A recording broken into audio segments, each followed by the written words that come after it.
বুৰঞ্জী বিবেকৰত্ন পুথিখনৰ লেখক কোন? আপোনাৰ বাবে তলত 4টা অপশ্যন দিয়া আছে। এইকেইটাৰ ভিতৰত শুদ্ধ উত্তৰটো হ'ল অপশ্যন এ মণিৰাম দেৱান। মণিৰাম দেৱান বুৰঞ্জী বিবেকৰত্ন পুথিখনৰ লেখক আছিল। নেক্সট কুৱেশ্যনত 2 নম্বৰ কুৱেশ্যন সুধিছে। আহোমৰ শেষ ৰজাজনৰ নাম কি? আপোনাৰ বাবে তলত 4টা অপশ্যন দিয়া আছে। এইকেইটাৰ ভিতৰত শুদ্ধ উত্তৰটো হ'ল অপশ্যন এ পুৰন্দৰ সিং। পুৰন্দৰ সিং আহোমৰ শেষ ৰজা আছিল। নেক্সট কুৱেশ্যনত 3 নম্বৰ কুৱেশ্যন সুধিছে। অসমত মাটিৰ জৰীপ কাৰ্য প্ৰথমে কোনে প্ৰৱৰ্তন কৰে? আপোনাৰ বাবে তলত 4টা অপশ্যন দিয়া আছে। এইকেইটাৰ ভিতৰত শুদ্ধ উত্তৰটো হ'ল অপশ্যন চি গদাধৰ সিংহ। গদাধৰ সিংহই অসমত মাটিৰ জৰীপ কাৰ্য প্ৰথমে প্ৰৱৰ্তন কৰে। নেক্সট কুৱেশ্যনত 4 নম্বৰ কুৱেশ্যন সুধিছে। নামদাঙৰ শিলৰ সাঁকো কোনে সজাইছিল? আপোনাৰ বাবে তলত 4টা অপশ্যন দিয়া আছে। এইকেইটাৰ ভিতৰত শুদ্ধ উত্তৰটো হ'ল অপশ্যন এ ৰুদ্ৰসিংহ। ৰুদ্ৰসিংহই নামদাঙৰ শিলৰ সাঁকো সজাইছিল। নেক্সট কুৱেশ্যনত 5 নম্বৰ কুৱেশ্যন সুধিছে। ৰুদ্ৰসিংহৰ মাকৰ নাম কি আছিল? আপোনাৰ বাবে তলত 4টা অপশ্যন দিয়া আছে। এইকেইটাৰ ভিতৰত শুদ্ধ উত্তৰটো হ'ল অপশ্যন এ জয়মতী।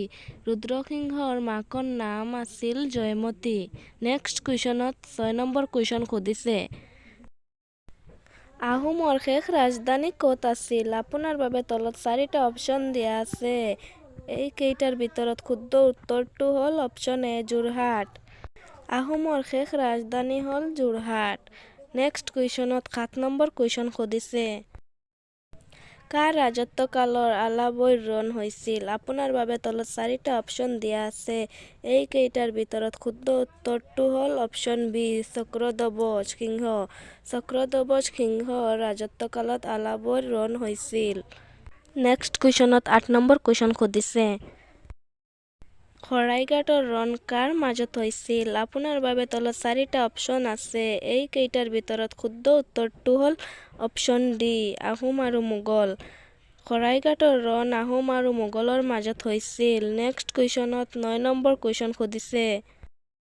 সাধনী কোন দেশৰ ৰজাৰ ৰাণী আছিল? আপোনাৰ বাবে তলত 4টা অপশ্যন দিয়া আছে। এইকেইটাৰ ভিতৰত শুদ্ধ উত্তৰটো হ'ল অপশ্যন ডি চুতীয়া ৰজাৰ ৰাণী আছিল।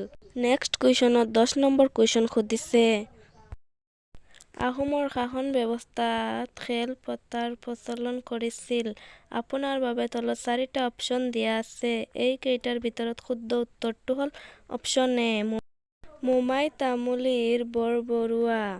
মোমাই তামুলীৰ বৰবৰুৱা আহোমৰ শাসন ব্যৱস্থাৰ খেল পতাৰ প্ৰচলন কৰিছিল। নেক্সট কুৱেশ্যনত 11 নম্বৰ কুৱেশ্যন সুধিছে। শৰাইঘাটৰ ৰণ কোন চনত হৈছিল? আপোনাৰ বাবে তলত 4টা অপশ্যন দিয়া আছে। এইকেইটাৰ ভিতৰত শুদ্ধ উত্তৰটো হ'ল অপশ্যন চি 1671 চনত। 1671 চনত শৰাইঘাটৰ ৰণ হৈছিল।